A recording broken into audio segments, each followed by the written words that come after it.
¿Qué tal? Buenos días. Bienvenidos a esta nueva edición de Política y Poder por la señal de Vez Cable Televisión.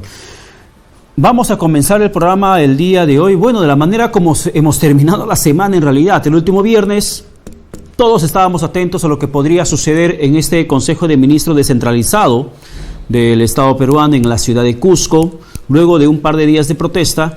Lo cierto es que la situación se agudizó conforme pasan las horas, no solamente en Cusco, sino también en otras regiones del país.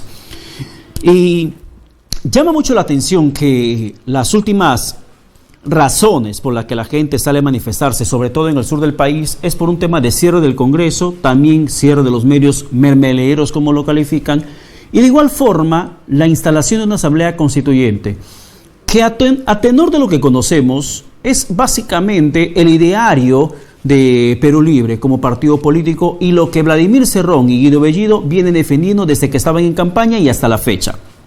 ¿A qué quiero llegar con esto? Que curiosamente, desde que comenzaron las últimas protestas, el caso Cuajone en la región Moquegua, con esta minera que se encontraba más de 50 días sin acceso a agua potable debido a que la población había cerrado la toma respectiva para que se suministre a ese campamento minero. Más de 50 días y no había acción oportuna por parte del gobierno, entendiéndose que se trata de una inversión privada y además de personas, seres humanos que estaban adentro expuestos a cualquier situación de violencia o también a una situación de crueldad al privarlos de agua potable. Segundo, que a raíz de esta situación, Guido Bellido y Vladimir Cerrón rápidamente salieron a mencionar que es urgente que el Estado peruano pueda tomar control de esas actividades mineras y nacionalizarlas. Pareciera ser que todo viene preparado, orquestado, pareciera ser, lo pongo en una presunción, pareciera ser que todo viene preparado y orquestado para que el gobierno pueda tener la motivación suficiente para justificar una intervención en esa magnitud, sea hablando de nacionalización o de la necesidad supuesta de instalar una asamblea constituyente en tiempos en la que te matan dentro de tu casa, en tiempos en la que te asaltan fuera de tu trabajo, en tiempos en la que un jubilado se va a recoger su pensión y a la salida del banco ya le están arrebatando su dinero con disparo de por medio, en tiempos donde hay otras situaciones urgentes que atender como el tema de violencia, pero prioridad para el gobierno termina siendo asamblea constituyente. Y es que para muchos la asamblea constituyente va a remediar todos los males que atravesamos en el país. No sé si en verdad eso carece de algún fundamento técnico real, porque primero que nada, si así fuera, con un simple artículo acabaríamos con la corrupción en este país, que está hundido en tema de corrupción, pestilente de corrupción. Con un solo artículo que prohíba la corrupción, ya nadie fuera corrupto. Con un solo artículo que prohíba que la gente robe o que la gente mate, ya nadie mataría y tampoco a nadie le robarían. Pero eso no se resuelve con una nueva constitución, sino con políticas claras del gobierno.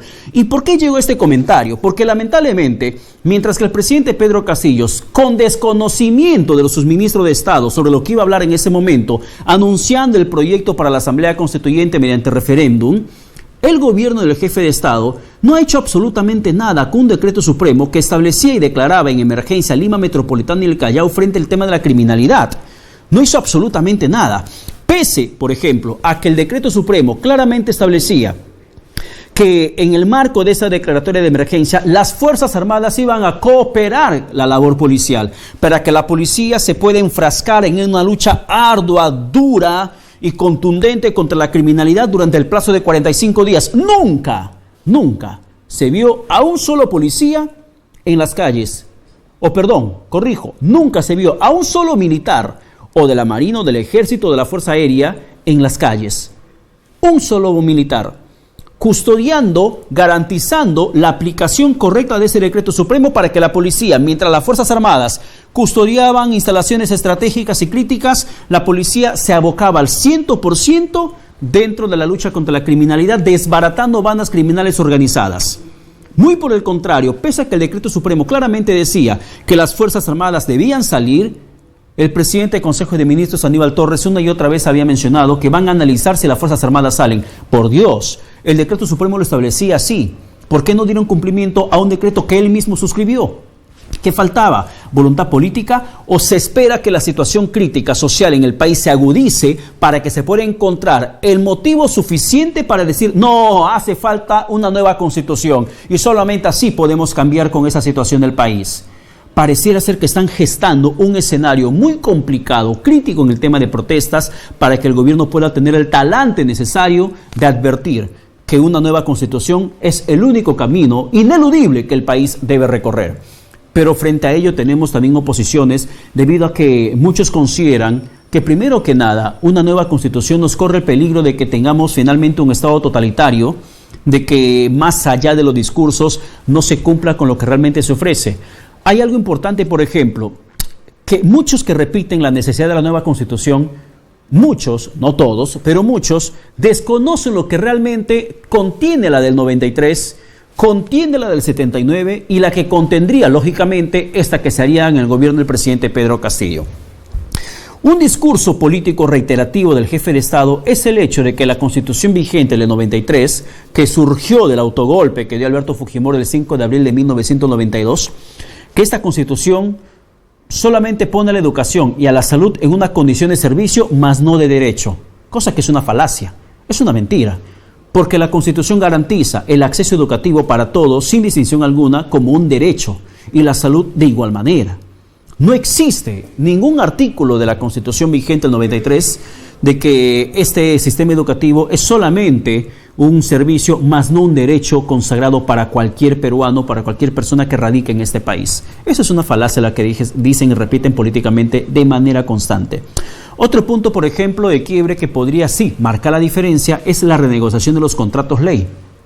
Ahí sí muchos estamos de acuerdo, porque esta constitución lo que hace es proteger esos contratos que muchas veces surgieron de temas de corrupción, pero haría falta el cambio total de la constitución solamente pudiéndose abocar por un artículo en particular para garantizar una adecuada renegociación de contratos con empresas privadas cuando surgen contratos bajo temas de corrupción, cuando se descubren hechos irregulares y que necesitamos que se esclarezcan y que se sancionen. Esos contratos hoy por hoy están blindados y necesitamos renegociar. Pero en el tema de renegociación de contratos, el gobierno también tiene el sartén por el mango. Y en el tema de Camisea, por ejemplo, hace ya varios meses atrás se inició la renegociación del contrato y no hay ninguna solución hasta el momento. Ya se fue el ministro de Energía y Minas, que había iniciado, el señor González Toro, que había iniciado el proceso de renegociación. Ya se fue Mirta Vázquez y no se sabe absolutamente nada de cómo va el tema de Camisea porque es una desidia del gobierno.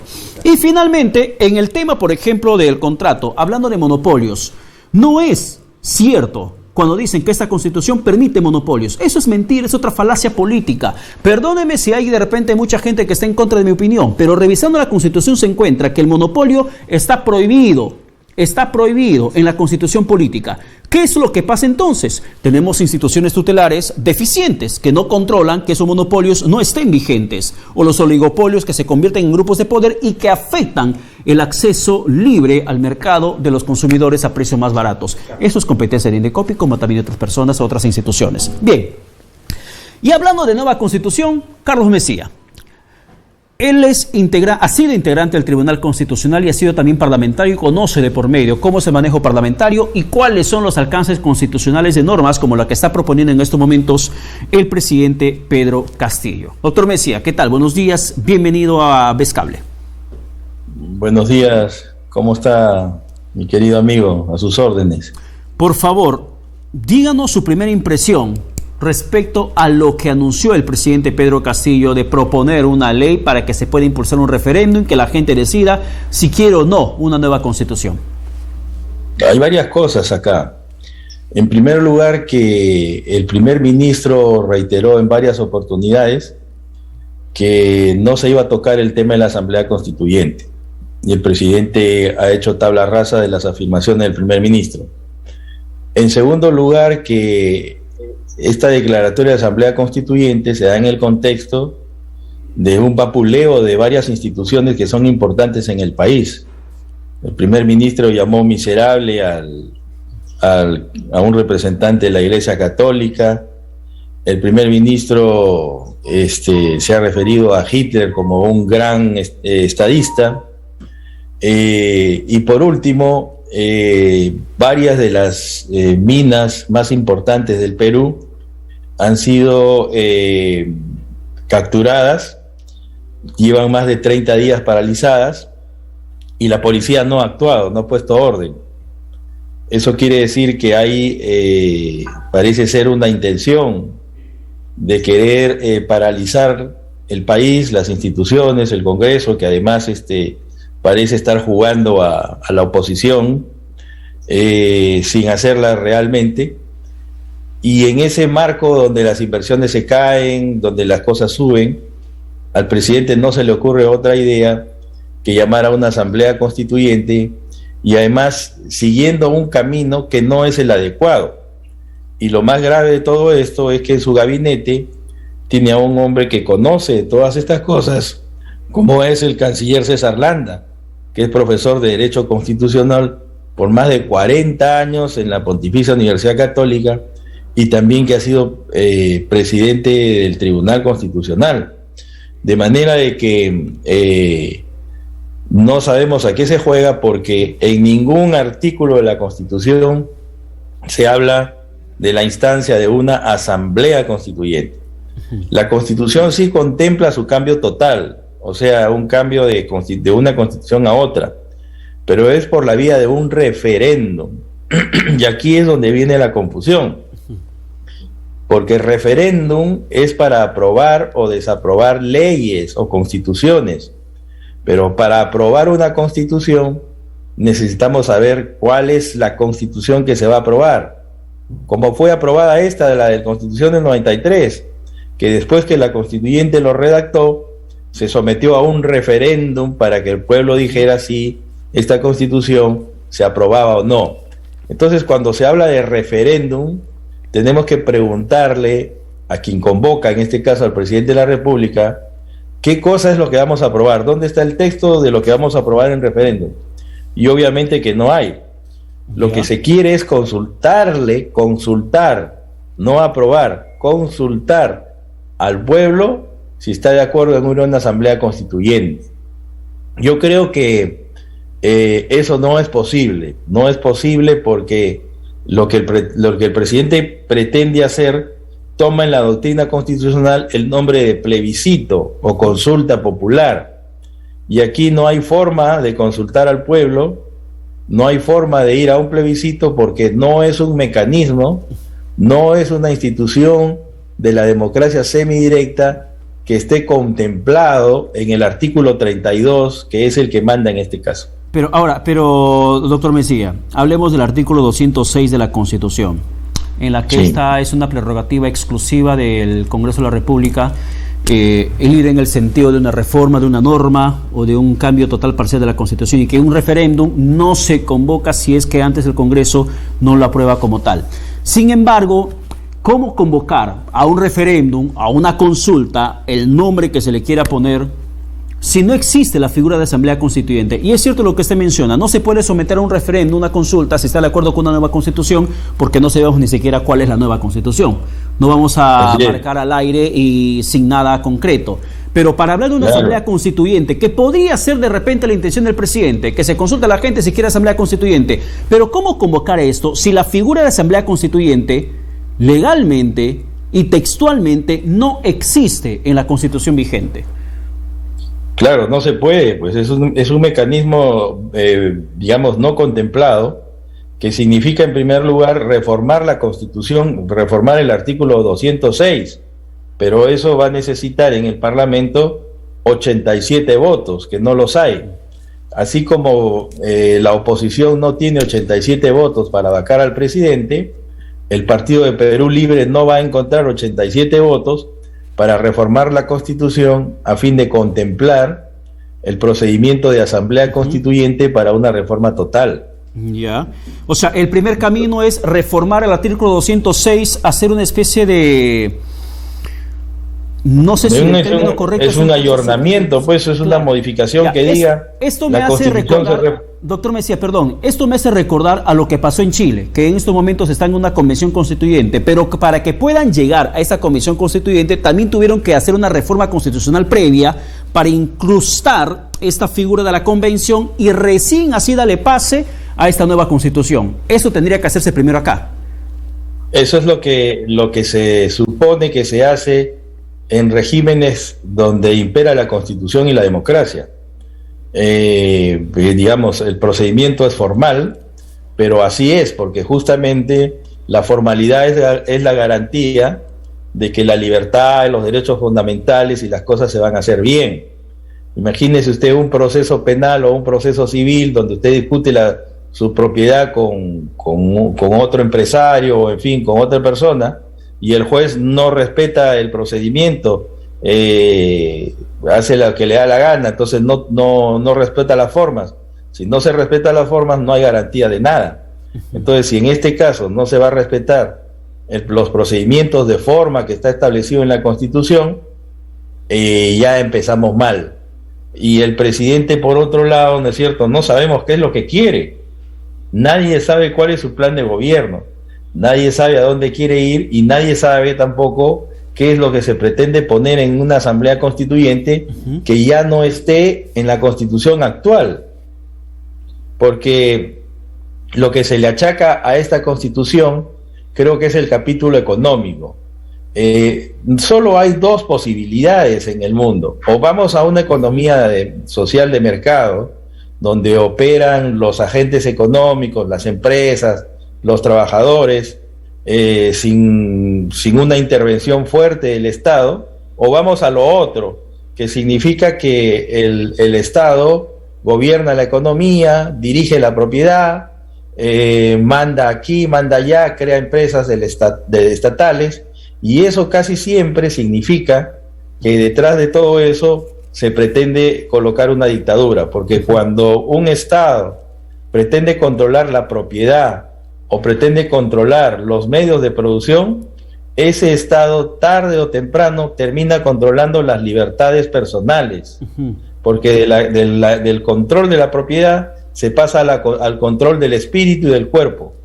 Ya. Ahora, doctor Mencía, técnicamente la Constitución no permite ni una figura, ni la de una asamblea constituyente, una nueva constitución, porque hay candados que están ahí bloqueando cualquier mecanismo. Sin embargo, hablemos ahora del plazo que dijo el presidente. Estamos en estos momentos, el día de hoy, 24 de abril. Hoy 24 de abril. Estamos a pocos meses nada más de que se celebren elecciones regionales y municipales. 6 meses, o menos de 6 meses, menos de 6 meses. Puede darse el plazo en el hipotético caso de que el Congreso ceda. Ok, nos allanamos, como pasó con el tema del IGB, nos allanamos. Apruebe lo que va a plantear en un futuro próximo el presidente Pedro Castillo.